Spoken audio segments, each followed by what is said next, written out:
Warning: 50 States, 50 Murders is a podcast based around true crime.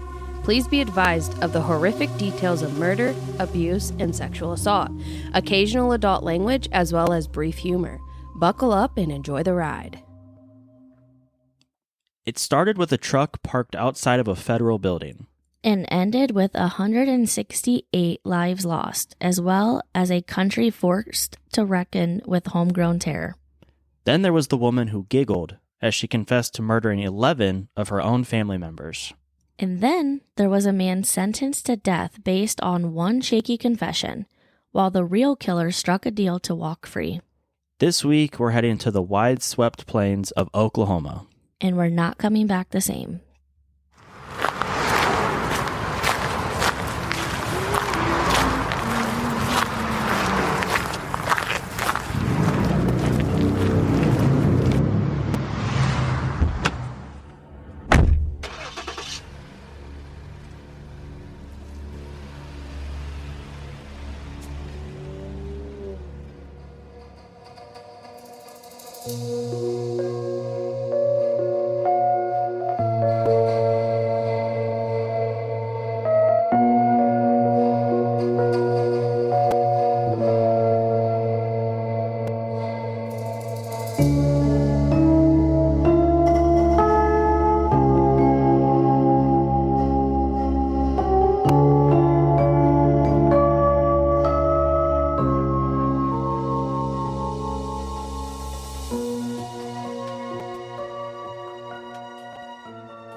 Welcome back to 50 States, 50 Murders. I'm AJ.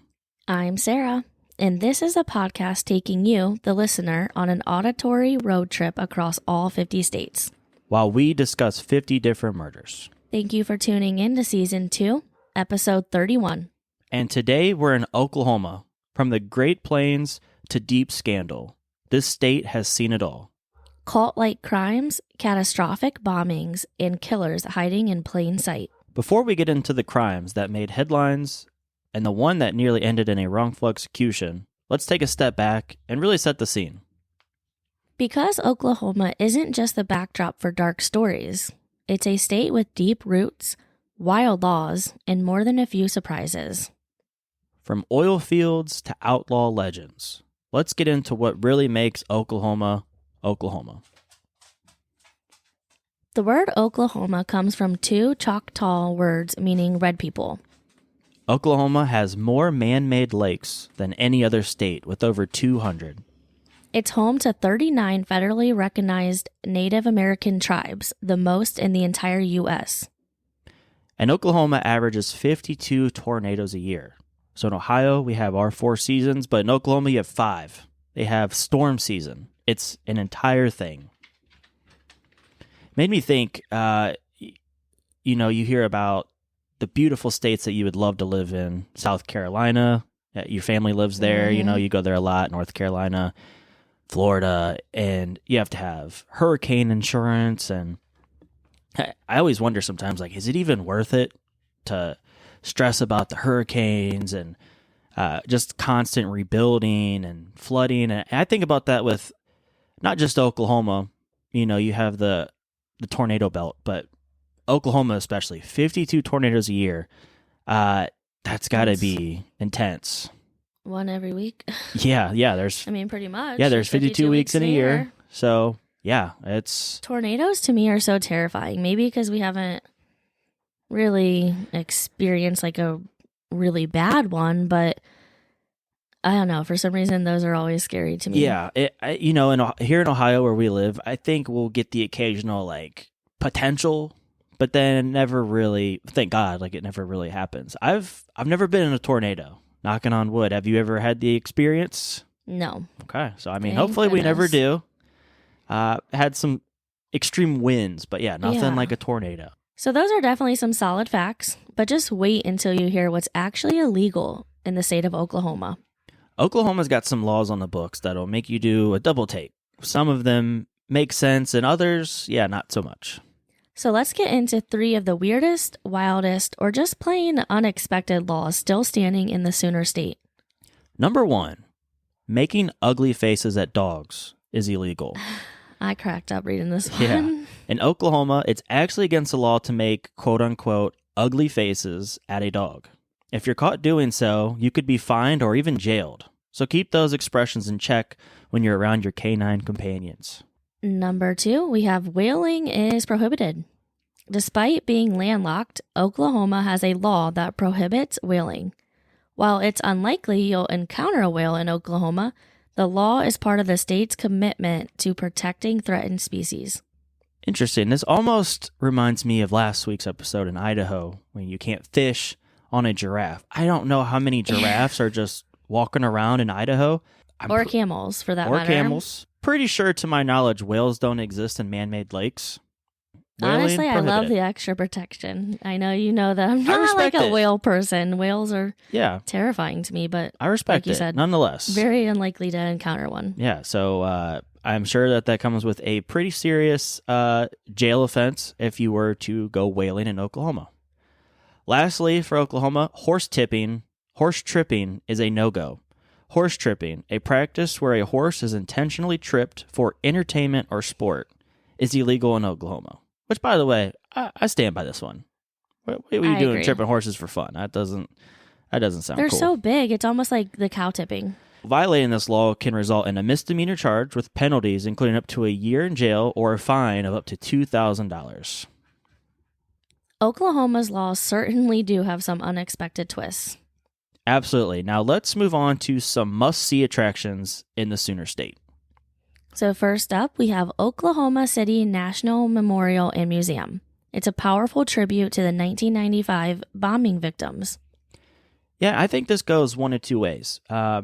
If you are someone who's like a history buff, I think these are things that you might enjoy. If you're someone who doesn't necessarily find history entertaining, then yeah, I mean, you know, it's probably more of a somber, who wants to go to a bombing memorial. But I mean, like for me, never been to New York, but if I got the chance, I think the 9/11 memorial would be cool. I visited that Okay. a couple years ago, and that, so I'm actually not a history person. Well, I guess I don't know, really, I wouldn't consider that necessarily history, but Yeah.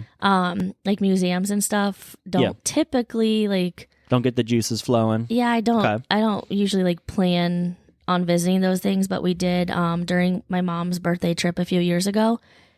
And me and my sister both were just like in complete awe, crying, of course, you know, because there's like a wall that you can like press these buttons of like people making their last call.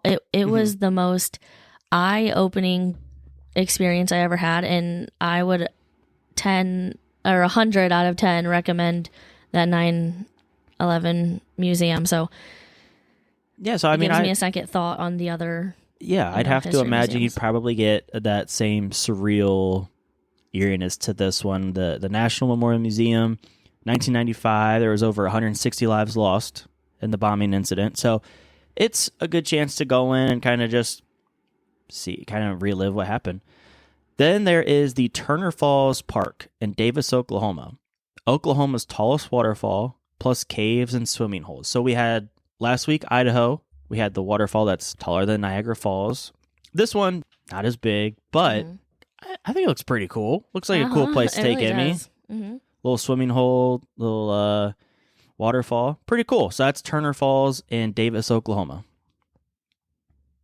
Next up, check out the Center of the Universe in Tulsa. Stand inside and hear your voice echo louder than it should. No one really knows why. So this is episode 31. And, you know, I started this with Dakota, and then season 2, I started it with you. Every state, I try to find like 3 to 4 places to see, things to do.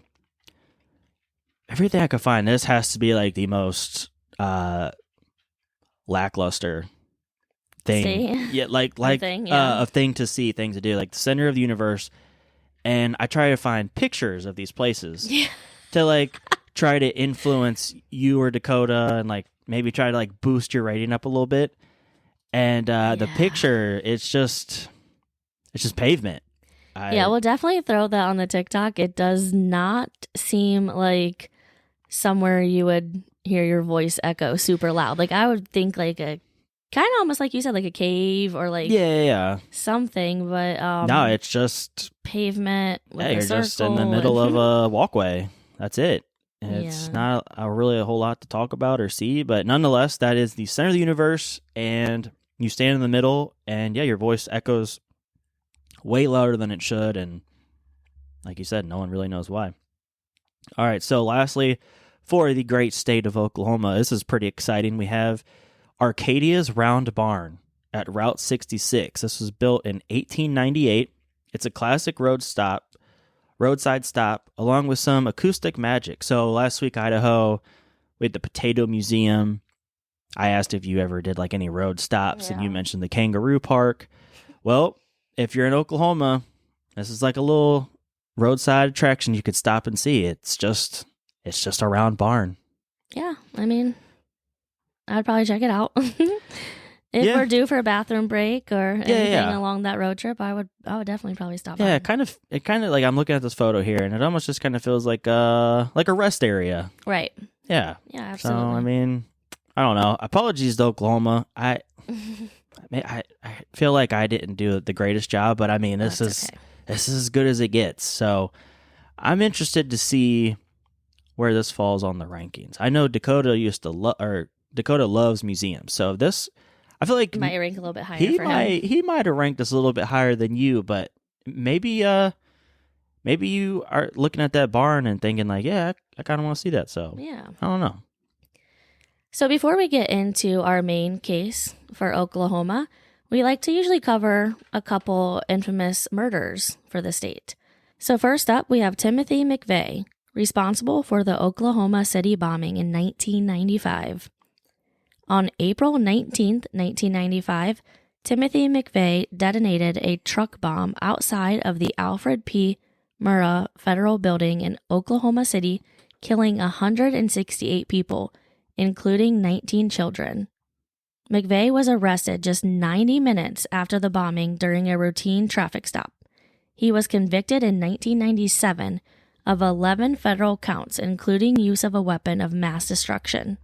He was executed by lethal injection on June 11, 2001, the first federal execution since 1963. So now he is deceased, and justice was served in the eye of the state, but the trauma of that day still echoes. So this is kind of why we went to Oklahoma next. I felt like it was a nice transition from Idaho last week. We had Ruby Ridge and the standoff and murder of the family. And yeah, Timothy McVeigh, he was said to have been influenced by the incident at Ruby Ridge. There was a lot of mistrust towards the government, and thus Timothy McVeigh, he set off a truck bomb, a internal terrorism attack, and 168 people were killed. I thought that was kind of just a natural transition, and kind of showed like the damage of Ruby Ridge went beyond just what happened at that certain spot. It led to issues such as this, the Oklahoma City bombing, and who knows, maybe it still would have, but maybe this wouldn't have happened if it wasn't for the influence of Ruby Ridge. Next up, we've had some interesting infamous murders, but this one has to rank up there for me personally, like one of our creepiest killers. Yeah. And that is going to be Nanny Doss. She was deemed the giggling granny. You think of grandmas, kind, nice, just, someone you can go to for love, care, attention. Not Nanny. Nanny Doss was far from that. She was born in 1905. Nanny Doss was a serial killer who confessed to murdering 11 people between the 1920s and 1954, including 4 of her 5 husbands, 2 sisters, her mother, and even a grandson.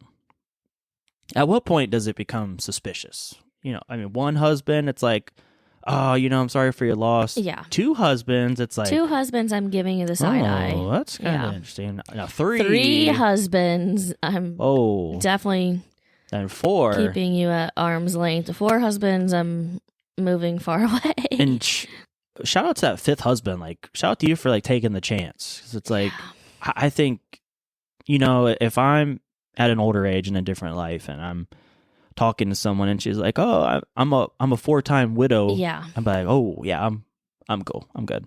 Yeah, there's not enough coincidences, I feel like, in the world that could explain you losing 4, just tragically 4 out of 5. losing 4 husbands, regardless, in a span of a lifetime. 4 out of 5 husbands, 2 sisters, a mother, and a grandson. Her crimes spanned multiple states, but she was arrested in Tulsa, Oklahoma in 1954. She was dubbed the Giggling Granny because she smiled and chuckled during her confessions. So what happened to Nanny? She confessed while in custody in Oklahoma. She was sentenced to life in prison in 1955, and then she died of leukemia in the Oklahoma State Penitentiary's hospital ward in 1965. Threw a couple photos in there for you so you can throw it on the TikTok. Creepy. Yeah, I was going to say the photos definitely back up what we just stated. She's smiling and giggling through them all. That is a giggling grandma. And last up, we have Mario Normore, a modern day serial killer. Mario Normore was convicted of 5 murders committed between 2017 and 2021 in the Oklahoma City metro area. His crimes included brutal beatings and shootings, often targeting people that he knew. His case gained attention for how quickly he escalated in the randomness of some of his killings. He was arrested in 2021 after forensic evidence linked him to multiple homicide scenes. In 2023, he was sentenced to life without parole on multiple counts of murder. Prosecutors described him as a cold-blooded killer and labeled him a serial killer. Now he is serving multiple life sentences in Oklahoma with no chance of parole. I was looking up Mario Normore, the guy we're talking about now. He was actually in prison prior to all of this. It wasn't murder, but goes to prison. He serves his time. They consider him rehabilitated. And then once he gets out, he just goes on a killing spree. Now he's back to where he was. So almost kind of, in a way, like reminding me of our Alaska episode, how dude was locked up and then they kind of let him out. Chance. Yeah, he was a bank robber. Bank robber turned serial killer. So that's some of our infamous Oklahoma murders. Oklahoma's history of murder is as layered as its red dirt. And just when you think you've heard it all, we have one case that still, to this day, has the state divided. A man beaten to death in a motel room. Another man sentenced to die because someone said he told them to do it. There is no physical evidence, no eyewitnesses, just one confession, and decades of controversy. And this isn't just a case about murder. It's a case about the justice system, the death penalty, and how close we've come to making an irreversible mistake. Today's case is going to be all about the story of Richard Glossip. Let's rewind back to January 6th, 1997, Oklahoma City. Temperatures are hovering just above freezing. At the Best Budget Inn, 54-year-old owner Barry Van Treese has just arrived to do a surprise inspection. Van Treese was a hands-on kind of boss. He owned several motels across the state and was known for doing unannounced check-ins. Staff never quite knew when he might show up, and at the OKC location, tensions were already high. The motel manager in question? Richard Glossip, then 33 years old. He was described by coworkers as polite, soft-spoken, always well-dressed, but also a little cocky. He'd been managing the place for several months, and reportedly, there had been some issues. According to audit logs, money had gone missing. Barry was concerned, so much so that he told relatives he might have to fire Glossip if he didn't get solid answers. So Van Treese checks in that night, likely expecting a tense conversation in the morning. But unfortunately for Van Treese, he never makes it out.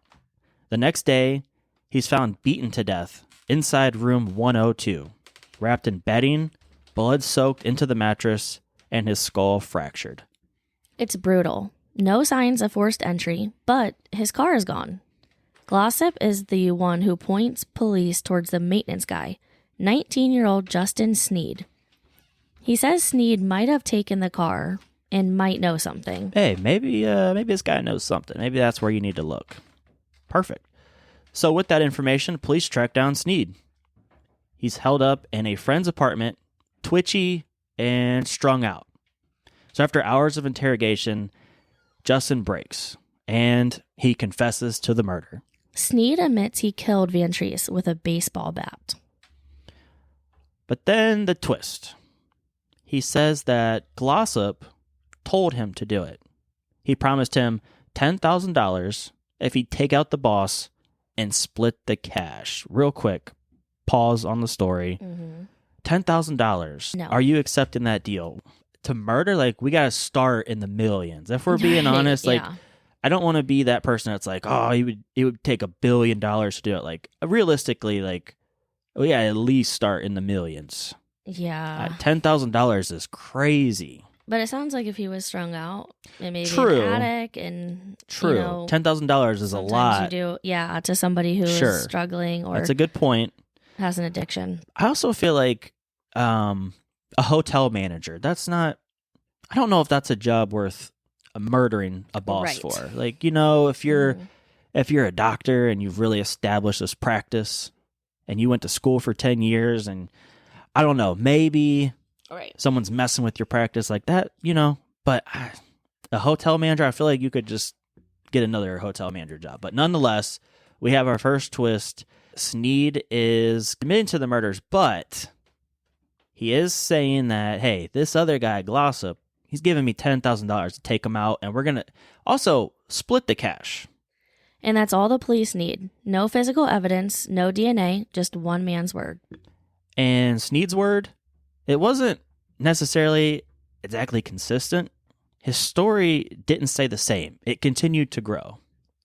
First, Glossip had mentioned something vague. Then, in later versions, he was actually pressuring him, threatening him, making it all sound calculated. It's like the story evolved to match what the state needed, and the more time that passed, the more theatrical it became. What we're getting so far, hey, if you would be willing to help me. But then, you know, like you said, it turns into pressuring, threatening. Now it's almost like, hey, if you don't help me kill this dude, like, I might kill you. Yeah. Allegedly. I'm not saying that's what happened. I'm just thinking out loud. You're getting pressured, threatened. Now it's kind of like I'm in fear. If I don't do something, like, I might end up dying. So I could kind of see like where we're going thus far. So that one statement becomes the spine of the entire case. Again, no physical evidence, nothing at all linking Glossip to the murder, just Sneed's word. But prosecutors decide to run with it. And because Sneed made a deal, in exchange for testifying against Glossip, he avoided the death penalty. He gets life in prison. In his story, Glossip planned it. Glossip pressured him. Glossip promised money. And it goes straight to trial. Yeah, so a lot of things that Glossip's doing. And again, you mentioned the fact that he was strung out. Interesting that they were willing to build an entire case off of someone's word, of someone who was strung out at the time. Right. I don't know the guy personally. It's hard to necessarily take someone's word when they're in that state of mind. Mm-hmm. So in 1998, Richard Glossip is found guilty of murder for hire, and he is sentenced to death. But behind the scenes, his legal team, they're already preparing for an appeal. That first conviction doesn't hold. In 2001, the Oklahoma Court of Criminal Appeals reverses it, said Glossip had ineffective legal counsel. Basically, his defense team did not do their jobs. Yeah, his defense team just sucked. They were like, no, something's not right. I'm interested to know, like, how bad were they for it to be reversed? Because, you know, you have the right to a attorney, and you can defend yourself if you wanted to. If you can't afford one will be appointed to you for free. Obviously, you're getting bottom of the barrel.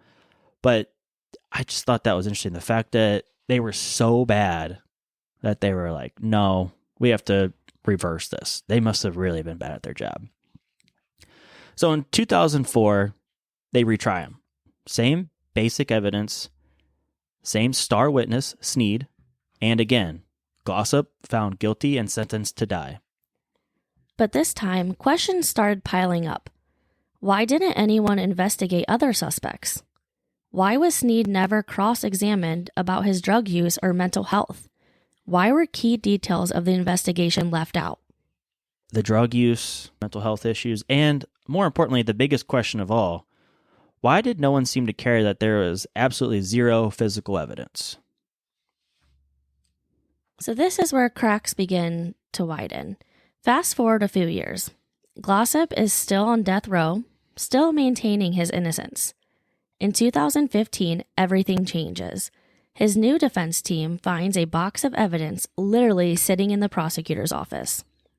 In that box, we have financial records that might have shown Glossip didn't have any motive to steal, as well as statements from witnesses saying Sneed had talked about recanting, but was honestly too scared that he would lose his deal. You got to remember, he's doing life, but with his deal, he doesn't have to worry about being put to death. So yeah, you recant that, and I would imagine they could probably take that deal off the table. And even crazier, Sneed had been diagnosed with bipolar disorder. He was on lithium. That information never disclosed at trial. That's a massive red flag for a jury trying to gauge credibility. We have a guy who's been held up and strung out for days, bipolar disorder, is on lithium, probably mixing medications with drugs.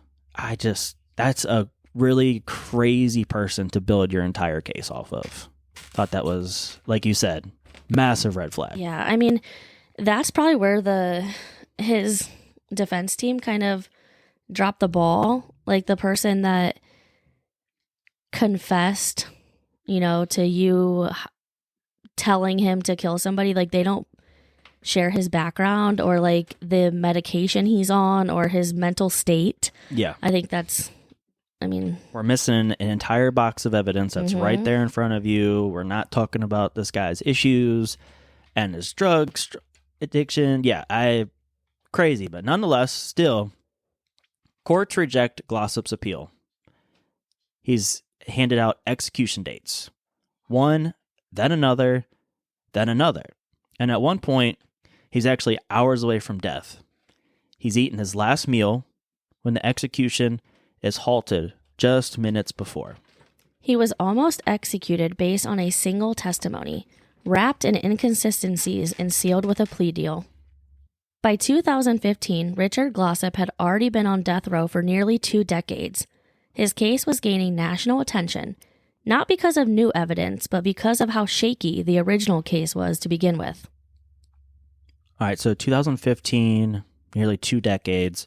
If you're in prison for, at least to you, like, I'm innocent, I didn't do this. I guess this is speaking on your willpower as a human. Like, how long until you just are like, I don't even care anymore? Because 20 years just feels like a really long time to continue to fight the fight. I have to imagine, maybe this speaks poorly on my character, but like at that point, like, bro, just kill done. me. Yeah, I'm done. 20 years is so crazy. Tough to say. 20 years is definitely a long time. It would be hard to still not want to get justice for yourself. Remember how we, in previous episodes we have stated, how long do you push for justice, and that would be justice for yourself. So knowing that if you did, I don't know, it would be difficult for sure. So that same year, he gets an execution date, September 30th, 2015. But this isn't just another failed appeal. The state of Oklahoma comes within 3 hours of actually putting him to death. He's prepped, another last meal eaten, and he is waiting in the death chamber. So this guy got 2 last meals. Right. And I'm wondering, do you ask for the same thing both times? Or are you like, I hope not. Wow, I'm getting a second chance at a last meal. I'm going to switch it up a little bit. Yeah. I hope he picks something different, but maybe the first last meal was just so good. He's like, I have to run that back. But nonetheless, just imagine, like, I don't know, just the eeriness of having your last meal served to you twice. Nonetheless, that's exactly what happened. Last meal, waiting in the death chamber. And then they call it off. Not because of Glossip, not because of evidence, but because Oklahoma used the wrong lethal injection drug. All right, so you heard Sarah right.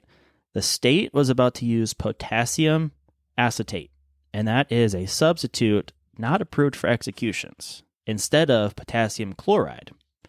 And it wasn't just a clerical error. It sparked a full-on investigation into Oklahoma's execution protocols. It was quoted, "That screw-up shut down executions in Oklahoma for nearly 7 years. Not just Glossips, all of them." The whole system was thrown into question, and Glossip, once again, was pulled back from the brink. Putting ourselves in Glossip's shoes, if that's even possible. You've had your first meal, or you had your last meal. Now you're getting your second last meal, hopefully not the same as the first. And the anxiousness that you would feel in your gut. But then they're like, hey, actually, we messed up. You're not getting put to death today. So just the up and downs mentally that this guy had to go through. Preparing, accepting the fact that this is it. And then you keep being told, like, all right, actually disregard. I gotta say, not just once, but twice. Yeah. So with all that, we continue to see a mounting evidence of wrongdoing. You have whistleblowers, defense investigators, even former jurors started to say something honestly just didn't feel right. And the key issue, prosecutorial misconduct. Glossip's attorneys alleged that key evidence, especially financial docs, were intentionally withheld during trial. There were claims that the lead detective coached Sneed during interrogations. And also, at the DA's office, they denied it all, until the documents literally surfaced in a box in 2015. The public pressure exploded. Celebrities even got involved. Anti-death penalty groups rallied. Even conservative politicians started raising eyebrows, not necessarily because they opposed capital punishment, but because they were starting to wonder, what if we got this one wrong? And before we continue with this case, I think it does offer a opportunity to discuss like moral accountabilities, questions in regards to what is justice. And I know the death penalty is always a hot topic yeah. For sure. It's something that me and Dakota discussed. And I guess for me personally, I've always kind of been on the opposite side, not because I have like a bleeding heart, but I just feel like if someone does my family wrong, you murder someone that I love, I've always kind of felt like the death penalty is, honestly, I've always kind of felt like it's a way out. Yeah. So like, I've always been against it personally, just because like, I want you to suffer forever, for as long as you got. But I also understand like an eye for an eye. Eye for an eye. And then, so, you know, it's America. So we have to talk about the financial side of things. You know, the longer that you keep a prisoner, the more expensive that those tax dollars can be. I mean, I definitely see both sides of it. But when you think about this, someone who is in prison, maybe they were involved, maybe they weren't. Either way, there's really no major evidence stating that he did. And now they're on the brink of killing this guy twice. And maybe he didn't do it. So that alone has kind of always been in the back of my mind, as far as like, if we're establishing the fact that this person's being put to death, that's fine, but we need to make absolutely sure, beyond a shadow of a doubt. I would say with no there can't be doubt. Any question whatsoever. Yeah. And I just thought that was kind of interesting. And like you mentioned, you know, you got celebrities getting involved, anti-death penalty group rallies going on. I feel like that's the norm, but especially in this case, I get it, because this guy, we don't know if he did it or not. Yeah, I do go back and forth with the death penalty. I mean,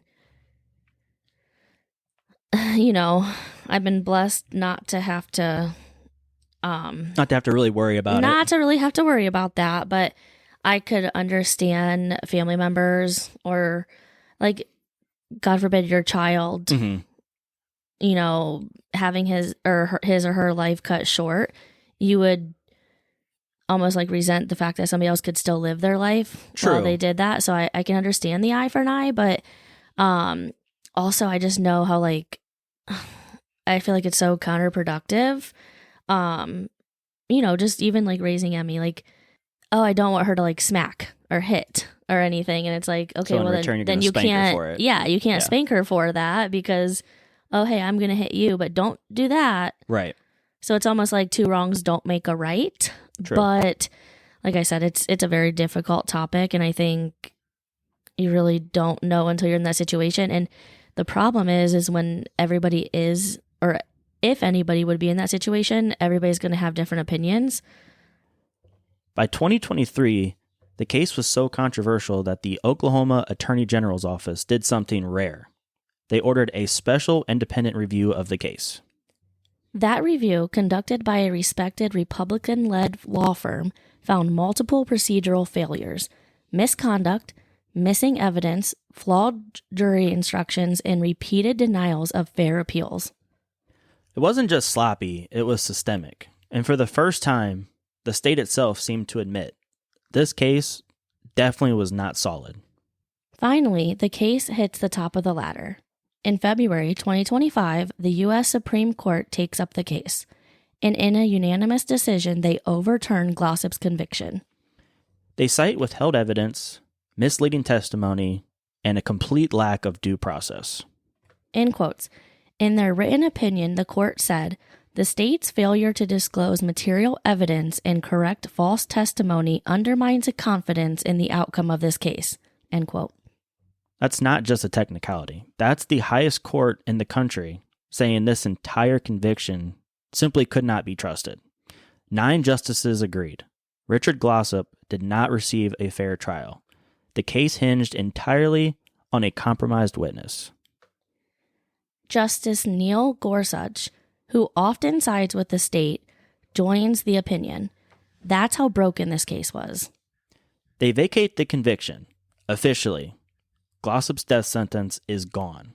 His record cleared of that conviction. But that doesn't necessarily mean that he walks free. So what happens next? Right now, Glossip is being held in the Oklahoma County Detention Center. The state has to decide, do they try him a third time, or do they drop it and let him go free? And let's continue to keep in mind that there's still no new evidence tying Glossip to the crime, no physical evidence, no corroborating witnesses, just the testimony of a man who was strung out and was rewarded with a plea deal just to keep death off the table for himself. So this case is bigger than Glossip. It's about the system, the deals we make, the shortcuts prosecutors take when under pressure to convict. And honestly, just how easily a man can come within minutes of execution, as we've heard in this story 2 different times, based on a deal made in a back room between, honestly, a scared kid and a state looking to get a win in their record books. The truth is, we may never know what really happened that night in room 102. But what do we know? The system failed, and Richard Glossip almost died because of it. At the end of the day, no one's necessarily saying that Glossip didn't have anything to do with it. They're not saying he didn't, put the whole master plan together. They're just saying that there's really nothing to prove that he did, and he never really got a fair shake in court. I think this will be an interesting one for you and I to keep an eye on as we move forward with this podcast. I am just curious, after going over everything that we went over, what do you think? What's your opinion? You think our guy Glossip had anything to do with it? Or did this guy just throw his name under the bus to get himself out of trouble? Yeah, I think he definitely could have had something to do with it, but at the end of the day, it's everybody's right to a fair trial. Absolutely. And it's something, unfortunately, the justice system got wrong. We have to, or not we, but the justice system has to hold itself accountable as well, that if you don't give somebody a fair trial, it's just like somebody being arrested and they don't get their Miranda rights read to them. They get to go free. Yep. So, and I think personally trying somebody for a third time after they've already nearly escaped death twice because of the injustices of the justice system, I think would be unfair. Yeah, I think time served is good enough. Yeah, I agree. We've mentioned he's been in there for a long time. To consider the possibility that he didn't have anything to do with it, I think the time served is fair enough. Yeah. You kind of closed it out by mentioning, we'll never know what happened in room 102. Well, here's something that I thought was pretty interesting. Room 102, where Van Treese was killed, it was never professionally cleaned. The motel, they just kept renting it on out. Like nothing had ever happened. That's right. The motel where Barry Van Treese was murdered remains open today with rooms available for around $50 to $60 a night. Okay. So if you're on a budget. Hey, if you're in Oklahoma. So while the exact status of room 102 is still unclear, the establishment continues to operate, carrying the weight of its dark history. There's one thing I've learned from kind of diving into this niche of murder, true crime. So I've learned that people are really obsessed with it. Yeah. It's going online and ordering Jeffrey Dahmer's glasses and going to crime scenes, staying at certain places. I would be willing to bet that this motel has had a couple people stay here just for this reason alone. Yeah. I feel like that has to be, I didn't check prior to this episode, but I feel like that has to be somewhere in TripAdvisor, right? Oh, for sure. Yeah. So, I mean, people shouldn't be going there without having any idea of its dark history, but shame on you if you don't read any reviews before you travel. I mean, hey, if you're into dark history, this would be a place to stay at if you're ever in Oklahoma. For sure. So here we are. We have one man dead, Barry Van Treese, another behind bars for over 25 years, and the other who took a plea deal to never get the death sentence. And I think for me personally, I'm going to let you go ahead and give your final takes, but I think what is kind of a bummer, I guess, if you could use that word, a bummer, it's Barry Van Treese is almost like the forgotten character in the story, but yet he's the one that was murdered. There's like so much attention put towards Glossip. Did he do it? Did he not do it? Is he innocent? Is he guilty? Is he spending time in jail for no reason? My guy had 2 last meals, and not a whole lot was ever mentioned about Barry Van Treese in this case. And I don't know. I guess that's kind of a bummer. If I was his family, I'd think maybe he deserved a little bit more attention. But nonetheless, that's just kind of how this case played out. Yeah, it's definitely a story about doubt. So not just in Glossip's guilt, but in how sure we really have to be ourselves when the stakes are the highest. Like a man's life has been on the line multiple times. Yeah. Multiple final meals. It doesn't get much more higher stakes than that. And I just think it makes you ask at the end of the day, like, how many other cases are there like this where evidence was ignored? Maybe the deal that the lawyers are making is more important, keeping their jobs. They want to keep that clean record. I feel like you always, like, it's the ironic stories where, like, people are in prison, they say they're innocent, and it's like everyone's innocent. But there really are people who are in prison and they are innocent for sure. So I just wonder, with these deals, these plea agreements, like how many people are taking these deals when they never really did the thing in the first place? And how close we've come, probably over and over, to making a mistake that we simply can't reverse. Yeah, and going through some photos here, I was able to find a letter from Justin Sneed. And this was from Justin Sneed to the Van Treese family. I'll just read a quick little tidbit from here. For life, I'm just not sure where I go from here. Our families are the ones who are still in so much need of repair. I am eternally sorry. I wish not to cause the Van Treese family any more pain. Sincerely, Justin Sneed. We mentioned, so it seems like he's owning up to the fact that, like, hey, sorry I killed your family member. He doesn't want to cause any more pain in that sense. But I just wonder why he hasn't. I mean, we mentioned why. If he were to step up and say he lied about that, he could lose his deal. Mm-hmm. But, I just feel like if you're in here and you got all this guilt, I don't know. Maybe you should speak up and... The truth shall set you free. We'll take it from the top. we started with some Oklahoma trivia. We had some man-made lakes, cowboy museums, and outlaw history. And we dove into 3 unique laws. We hit up some road trip worthy stops and the chilling story of the Oklahoma City bombing. And then came Richard Glossip, a man whose life has hung in the balance for nearly 3 decades based on one man's word. This episode had everything: crime, controversy, corruption, definitely, and a Supreme Court twist ending. All right, Sarah, it's time to do your thing. It's time for Sarah's travels. And out of 50 states, where does Oklahoma land on your travel list? I do love the Route 66 vibe. The National Memorial would probably be a must-see if I ever head there. I honestly probably would also visit that Room 102 at this point. Nice. But I'm going to be putting Oklahoma at 39. Okay, 39. Yep. Not, honestly, not as low as I thought it was going to be. Well, I think we already have some low ones there. I didn't have too many open at the bottom, but I think it would be kind of cool to visit, but not one that's definitely on my top of my list. That's fair. I think 39 is a perfect spot for Oklahoma.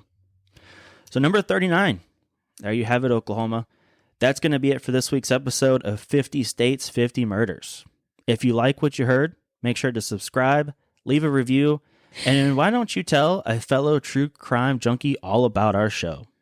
Be sure to follow and subscribe. You can listen along on Spotify, Apple Podcast, and YouTube. You can find us on TikTok and Instagram at 50 States, 50 Murders. Until then, lock your doors and make sure we're all running that background check on all of our neighbors. And remember that every state has a dark side.